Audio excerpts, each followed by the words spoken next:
Case में जांच के नाम पर लीपापोती कर रही सीबीआई का चरित्र और इतिहास हमेशा दागदार रहा है। तकरीबन 16 से 17 दिन बीत चुके हैं सीबीआई को इस केस को हैंडओवर किए हुए और अभी तक कोई भी सबूत सीबीआई के द्वारा न्यायालय में साक्ष्य प्रस्तुत नहीं किया गया है। मैंने कहा था कि मनीष रंजन ही पूरे मसले का मास्टरमाइंड है। हालांकि यह पेशी पूरी तरीके से आज खारिज कर दी गई है और इसका अगला सुनवाई 11 मार्च को होने वाला है। कानून का सामना अगर रसूखदार लोगों से हो तो अक्सर ऐसा देखा गया है कि कानून का कद अक्सर छोटा हो जाता। तो आखिर मनीष रंजन ने इन 2-3-4 सालों के अंतर्गत क्या कार्य किया, क्या व्यवसाय किया जिससे कि अचानक से वो इतना अमीर हो। नीट छात्रा कांड मामले में आज मनीष रंजन की कोर्ट में पेशी हुई थी। आपको बता दें कि मनीष रंजन शंभू गर्ल हॉस्टल का मालिक है और उसकी रिहाई के लिए आज अदालत में पेशी हुई थी। हालांकि यह पेशी पूरी तरीके से आज खारिज कर दी गई है और इसका अगला सुनवाई 11 मार्च को होने वाला है। आपको बताते चलें कि इस पेशी में सीबीआई और एसआईटी की दोनों टीमें मौजूद थी और सीबीआई एसआईटी से भी न्यायालय ने कड़ी पूछताछ की है और कड़ा फटकार लगाया गया है। आपको बता दें कि नीट छात्रा हत्याकांड मामले में सीबीआई को कोर्ट ने यहां तक कह दिया कि इतने दिन बीत चुके हैं लेकिन अभी तक कोई भी सबूत साक्ष्य अभी तक न्यायालय में पेश क्यों नहीं किए गए हैं और इस पर क्या उनके वकील बोल रहे हैं, जो पीड़िता पक्ष है उनके वकील क्या बयान दे रहे हैं, पहले आप जरा यह देखें। आज मनीष रंजन की जमानत याचिका पे सुनवाई हुई और यह सुनवाई 11 मार्च 2026 तक के लिए स्थगित कर दी गई है।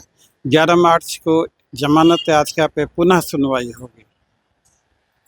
आज अदालत ने एसएसपी, जेल सुप्रिंटेंडेंट और सीबीआई से स्पष्टीकरण मांगा था जिसका जवाब उन लोगों ने दिया और उसकी कॉपी हम लोगों को भी दी गई है।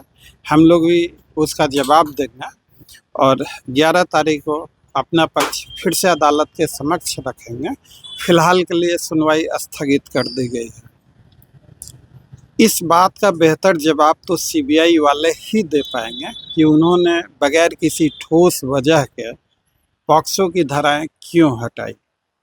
पॉक्सो की धाराएं हटाना अगर हट गई हैं तो स्वाभाविक है कि इसका फायदा मनीष रंजन को होगा। अब मैंने कहा था कि मनीष रंजन ही पूरे मसले का मास्टरमाइंड है।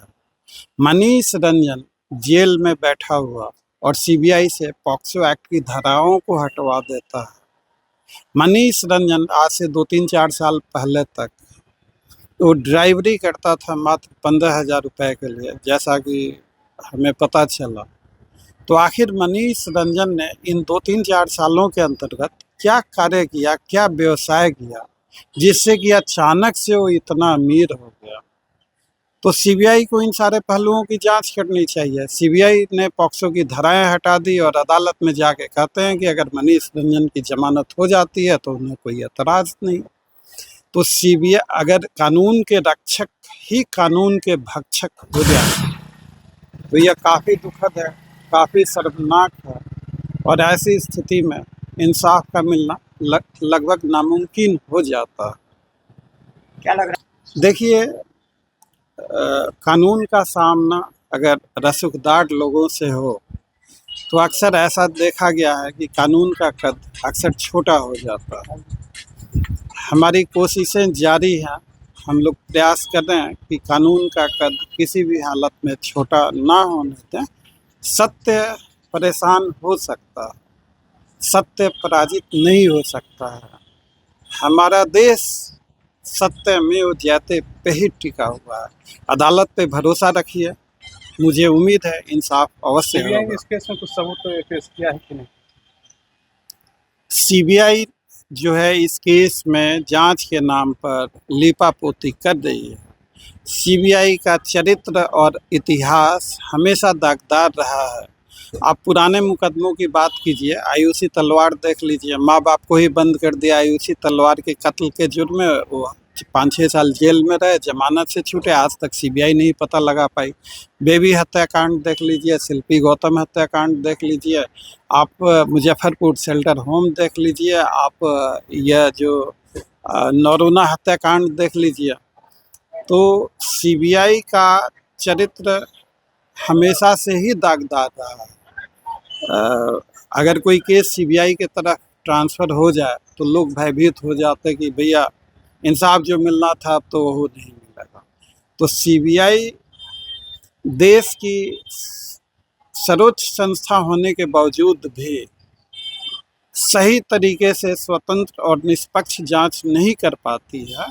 मुझे ऐसा लगता है कि सीबीआई की जांच होनी चाहिए कि सीबीआई क्यों नहीं स्वतंत्र और निष्पक्ष जांच कर पाती। तो जाहिर सी बात है कि एसके पांडे जो कि नीट छात्रा पीड़िता पक्ष के वकील हैं, उन्होंने साफ तरीके से कहा है कि मनीष रंजन की अगली सुनवाई 11 मार्च को होने वाली है और उसी दिन देखना यह होगा कि मनीष रंजन को बेल मिलती है या फिर जेल में ही रहना पड़ेगा। आपको बता दें कि तकरीबन 16 से 17 दिन बीत चुके हैं सीबीआई को इस केस को हैंडओवर किए हुए और अभी तक कोई भी सबूत सीबीआई के द्वारा न्यायालय में साक्ष्य प्रस्तुत नहीं किया गया है। और रोशनी कुमारी की अगर बात कर ली जाए तो रोशनी कुमारी को भी सीबीआई ने पूछताछ के लिए अपने दफ्तर में तलब किया था और एसआईटी के जितने भी टीमें हैं लगातार सीबीआई उनसे पूछताछ कर रही है। और प्रभात मेमोरियल हॉस्पिटल के अगर नर्स की बात कर ली जाए तो उनसे भी कड़ी पूछताछ सीबीआई के दफ्तर में बुलाकर किया गया था, लेकिन अभी तक सीबीआई ने कोई साक्ष्य अभी तक न्यायालय में प्रस्तुत नहीं किया है। अब देखना यह होगा कि सीबीआई इस केस पर से पर्दा कब उठा पाती है। पटना से NBC 24 के लिए अजय शर्मा की रिपोर्ट।